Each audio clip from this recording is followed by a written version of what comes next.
අපේ ආහාර අපේම දෑතින් කෘෂිකාර්මික ජාතික මෙහෙයුමට අපිත් දායක වෙමු. අපි වවමු රට නගමු.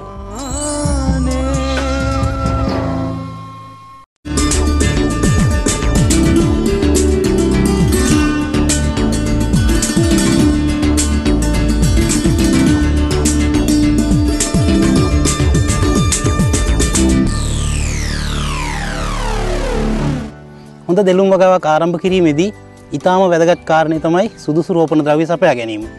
මේ සඳහා අපිට බීජ පැල ලබා ගන්න පුළුවන් වර්ධක ප්‍රචාරණ ක්‍රම වලින් පැල ලබා ගන්න පුළුවන්.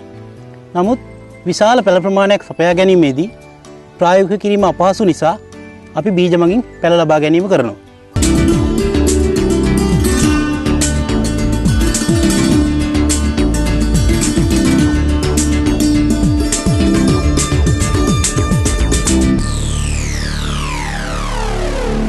බීජ ලබා ගැනීම සඳහා අපිට හොඳින් නඩත්තු කරන හොඳ තෝරාගත්ත මව් තෝරගන්න ඕන. මේ මව් වලදීන් අපි මුලින්ම කරන්නේ පරපරාගණය වැළැක්වීම සඳහා මල් පිපෙන අවස්ථාවේදී ආවරණය කරලා ඊට සුදුසු මව් ශාකයටම ආවේනික ලක්ෂණ තියෙන ස්වපරාගණයෙන් හැදිච්ච මේ සුදුසු ගෙඩි ලබා ගන්න පුළුවන්. ඒ ගෙඩි ඊට පස්සේ අපි හොඳින් මේරු හොඳට ඉදුණු ගෙඩි කඩලා ඒ වලින් මදුළු වෙන් කරගෙන ඊට පස්සේ බීජ සෝදලා පවනේ වේලලා තවන් දාන්න සුදුසු තත්ත්වයට ගන්න පුළුවන් අපිට.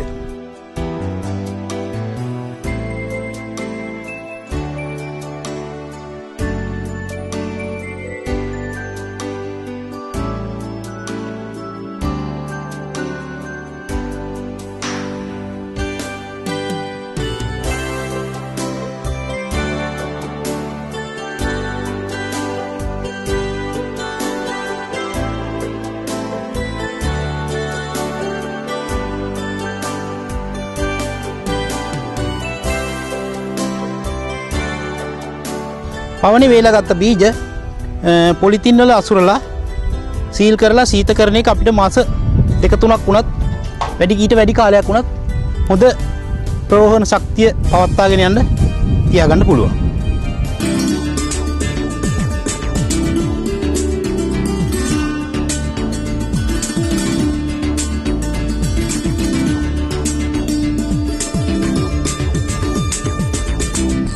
තෝරාගත්ත මව් වලින් ලබාගත් ගෙඩි වලින් ගත්ත බීජ තමයි මේ දැන් මගේ අතේ තියෙන්නේ.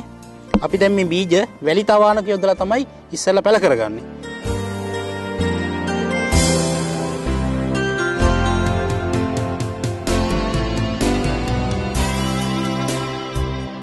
සම්පූර්ණ වැලි තවානක් යොදන්න වැලි හොයාගන්න අපහසු නම් අපිට පුළුවන් මතු පිටපස් සහ ගොම පොහොර එකට එක අනුපාතයෙන් මිශ්‍ර කරලා ඒ තවාන් මාධ්‍ය සකස් කරගන්න.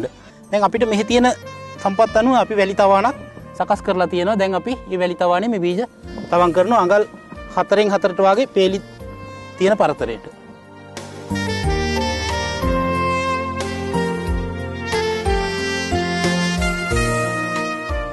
මේ විදිහේ වැලි තවානක දාගන්න බීජ පැලවෙන්න දවස් 7ක් 10ක් වගේ කාලයක් ගත වෙනවා. ඒ කාලය තුල අපි හොඳ ජල සම්පාදනයක් කරන්න අවශ්‍ය වෙනවා. ඒ ජල සම්පාදනය කරලා වියලීම වළක්වා ගන්න අපිට පුළුවන් තෙත ගෝණියක් වාගේ දෙකකින් දවස් 4ක් විතර ආවරණය කරලා තියන්න.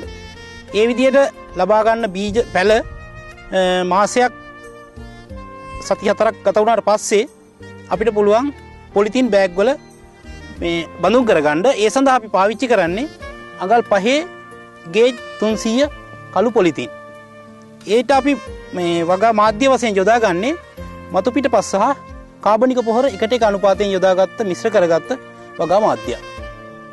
ඒ විදිහට ගත්ත පැල මාස 2ක් වාගේ කාලයක් තුලදී ක්ෂේත්‍රයේ සිටවන්න සුදුසු තත්ත්වයට පත් වෙනවා.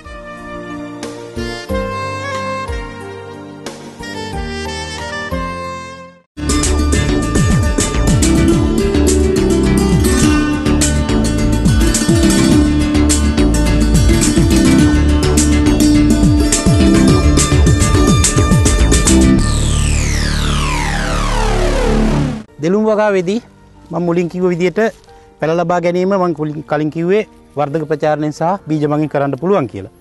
වර්ධක ප්‍රචාරණයේදී පැළ ලබා ගැනීම සීමිත සංඛ්‍යාවක් නිසා මම කිව්වේ මේ බීජ මගින් ලබා ගැනීම විශාල සංඛ්‍යාවකට යනවා. විශාල පැළ සංඛ්‍යාවක් ලබා ගන්නවා නම් බීජ මගින් ලබා ගැනීම තමයි සුදුසුම ක්‍රමය. නමුත් මව් ශාකයේ තියෙන සම්පූර්ණ ලක්ෂණ ඒ විදිහටම අපිට ලබා ගන්න පුළුවන් එකම ක්‍රමය තමයි වර්ධක ප්‍රචාරණය මගින් පැළ ලබා ගැනීම. නමුත් මම කලින් කිව්ව විදිහට බීජ මගින් ලබා ගැනීමේදී මල් ආවරණය කිරීමෙන් ඒ නියමිත මව් ශාකයේ ලක්ෂණ ලබාගෙන අපිට පැළ ලබා ගන්න පුළුවන්.